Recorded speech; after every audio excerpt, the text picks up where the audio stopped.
तर अध्यादेशाची प्रत जाळत ओबीसी बांधवांकडून निषेध करण्यात आलेला आहे। पुण्यातील इंदापुरात ओबीसी बांधव आक्रमक झाले आणि इंदापुरामध्ये ओबीसी बांधवांकडून अध्यादेशाची प्रत जाळण्यात आली आहे।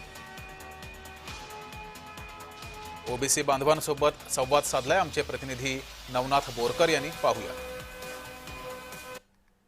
मराठा समाजासाठी सरकारने काल जी.आर. काढलेला आहे। यामुळे खऱ्या अर्थाने मराठा समाजाला आरक्षण लागू केल्याचं चित्र पाहायला मिळत आहे। यामुळे मराठा समाजामध्ये जल्लोषाचं वातावरण आहे। मात्र दुसरीकडे महाराष्ट्रातील ओबीसी समाज जो आहे तो नाराज झालेला आहे। इंदापूर मधील काही ओबीसी समाज बांधवांनी आज बैठक घेतलेली आहे, त्यांच्याशी आपण बातचीत करणार आहोत।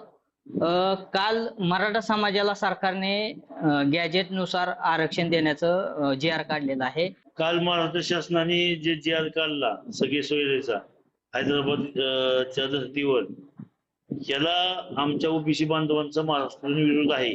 आमचं म्हणणं आहे की त्यांना सेपरेट जे 10% आरक्षण दिलेलं आहे त्याचं त्यांनी वाढवून मागावं, आमची एवढीच कळकळीची शासनाला विनंती आहे। आणि ती शासनाने रद्द करावं कालचं जी.आर. काढलेला। नाही येणाऱ्या काळामध्ये तुम्ही आज कालचं ती म्हणले ना बघू वादळ आले, पिवळं वादळ ह्या शासनाला सहन होणार नाही। येणाऱ्या काळामध्ये जिल्हा परिषद असेल, पंचायत समिती असेल, नगरपालिका असेल, महानगरपालिका असेल, हे शासनाला सहन होऊ शकणार नाही। त्यामुळे शासनाने तो ताबडतोब ती कालचं जी.आर. काढलेला रद्द करावं। काल मराठा समाजासाठी जी.आर. काढलेला आहे, त्याची होळी देखील या ओबीसी बांधवांनी केल्याचं आपल्याला पाहायला मिळत आहे। नवनाथ बोरकर, जय महाराष्ट्र, इंदापूर।